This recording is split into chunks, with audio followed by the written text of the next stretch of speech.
दोस्तों, हम सभी जानते हैं कि हथियार खरीदी के मामले में भारत कई सालों तक, कई दशकों तक नंबर 1, नंबर 2 की पोजीशन पर रहा है। इसके पीछे का कारण है कि भारत को ज्यादा हथियारों की जरूरत पड़ती है और इनका उत्पादन हम लोग नहीं करते हैं, तो मजबूरन हमें विदेशों से इन हथियारों को खरीदना पड़ता है। हालांकि पिछले कुछ सालों में इसको लेकर काफी कुछ गिरावट आई है और कई सारे हथियारों का इंपोर्ट बैन भी किया गया है, क्योंकि ये सारे हथियार हम लोग हमारे खुद के बूते बना लेते हैं बड़ी आसानी से और अब उनका इस्तेमाल भारतीय फोर्सेस द्वारा शुरू कर दिया गया है। लेकिन दोस्तों, हम लोग ये भी जानते हैं कि इतने हथियार बना लेना अभी हमारे लिए पर्याप्त नहीं है।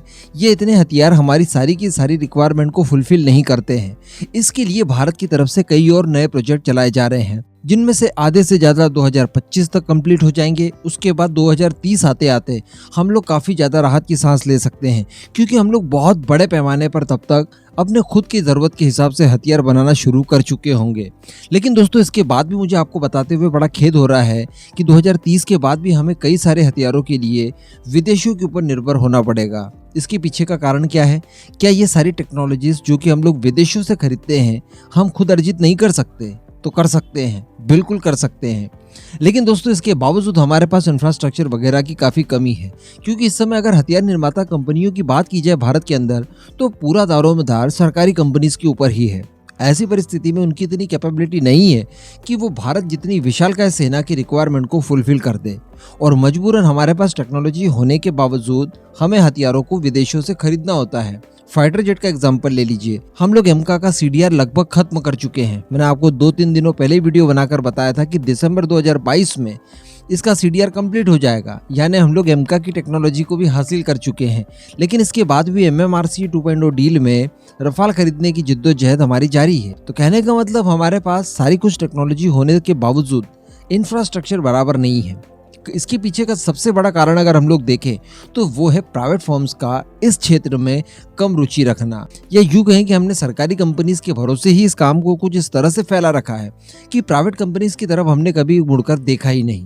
प्राइवेट कंपनीज अगर आपके पास पर्याप्त मात्रा में नहीं है इनके उत्पादन के लिए, तो आपको मजबूरन हथियारों के लिए विदेश तो जाना ही पड़ेगा। आपकी सरकारी कंपनीज जो कि मुट्ठी भर है, वो आपकी रिक्वायरमेंट को फुलफिल नहीं कर सकती। ये कितने बार कहेंगे हम, बराबर। लेकिन दोस्तों, अच्छी बात यह है कि प्राइवेट कंपनीज को भी मौका दिया जा रहा है। हम लोग एग्जाम्पल के तौर पर एमका का नाम ले सकते हैं। एमका भारत की सबसे बड़ी परियोजना है। आज तक की सबसे खतरनाक इन्वेंशन में से एक एमका को माना जाएगा। शायद अग्नि 5 जितना ही उसका महत्व होगा।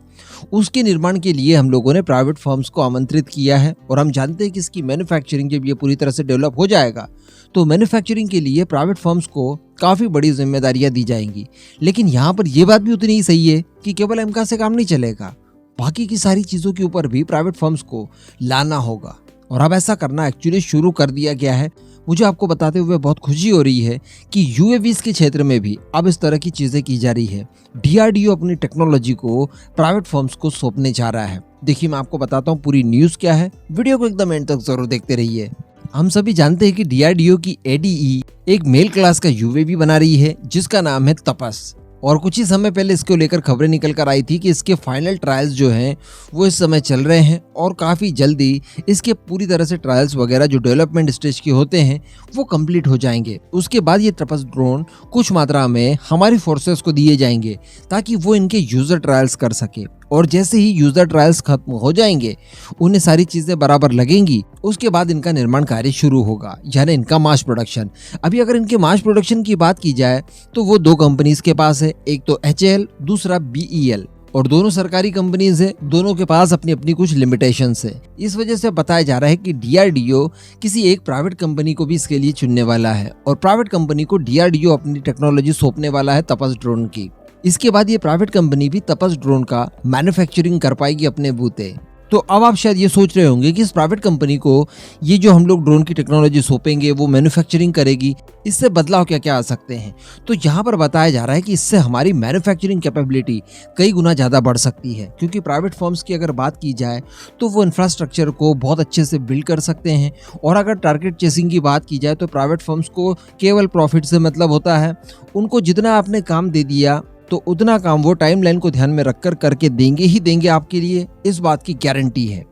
तो इससे होगा ये कि भारी मात्रा में हम लोग इनकी मैन्युफैक्चरिंग कर सकेंगे, जिससे होगा ये कि भारतीय फोर्सेस की जो भारी भरकम रिक्वायरमेंट है उसे पूरा करने के साथ साथ हम लोग एक्सपोर्ट का भी रास्ता देख सकते हैं। जी हाँ, अगर हम लोग चाहते हैं कि तपस ड्रोन भारतीय सेनाओं की पूरी रिक्वायरमेंट को जल्द से जल्द पूरा कर दे, विदेशों से खरीदने की आवश्यकता ना पड़े, और साथ ही इस तरह के ड्रोन्स जिनकी इंटरनेशनली अच्छी खासी वैल्यू है, काफी डिमांड में है, और इन्हें हम लोग बड़े पैमाने पर एक्सपोर्ट भी करें, तो ये सारे काम कंप्लीट हो सकते हैं प्राइवेट फर्म्स के जरिए। प्राइवेट फर्म्स अगर इस क्षेत्र में कूदती है तो इसका एडवांटेज बहुत जबरदस्त मिल पाएगा हम लोगों को। और वैसे भी भारत की कई सारी कंपनीज है जो काउंटर ड्रोन से लेकर ड्रोन तक अलग अलग क्षेत्रों में अपने खुद के बूते काम कर भी रही है। उन्हें थोड़े से इंडक्शन की जरूरत है, तो अगर वो शुरुआती प्रेरणा DRDO की तरफ से उन्हें मिल जाती है टेक्नोलॉजी के रूप में, तो वो इस आधार पर इसे और अपग्रेड भी कर सकते हैं, या फिर इसी आधार पर अगर ड्रोन्स बनाने हो तो वो तो कर ही सकते हैं। तो इससे भारत को इन फ्यूचर काफी बेनिफिट होने वाला है, और ये शुरुआत है। अभी भी इसे हम लोग शुरुआत ही कहेंगे। जब तक कि प्राइवेट फर्म्स की पकड़ भारत के लगभग सभी रिक्वायर्ड हथियारों तक नहीं हो जाती, तब तक ये प्रयास जारी रखना होगा। इसके बिना कोई दूसरा ऑप्शन आपके पास नहीं है। थैंक्स गॉड कि ये अच्छी एक शुरुआत यहाँ पर होते हुए दिखाई दे रही है। इस पूरे मुद्दे पर अब आपका जो भी मानना हो नीचे कमेंट करके जरूर बताइएगा।